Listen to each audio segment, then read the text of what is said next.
Welcome to day 9. You know what? It's time to cut the cord to our laptops.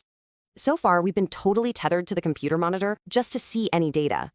But today, we're adding a dedicated OLED screen right onto our ESP32. It's a huge upgrade.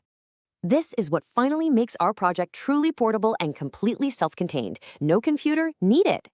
But wait, a screen has tons of pixels. How do we connect it without using all our pins? Get this, there's a trick. We only need 2 wires. Yep, just 2. This magic is possible thanks to a protocol called I2C, or Inter-Integrated Circuit. Okay, to get how I2C works, let's think about a conductor leading an orchestra.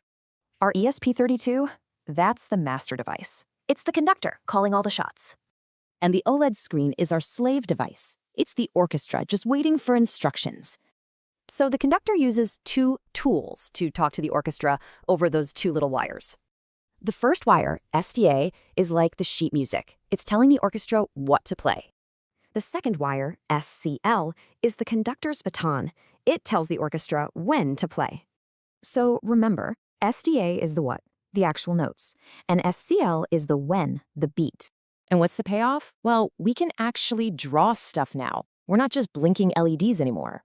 We can write code to draw shapes, put words on the screen, really create some visual feedback. And tomorrow, it's day 10, a huge milestone. We're combining the sensor and the screen to build a digital tape measure.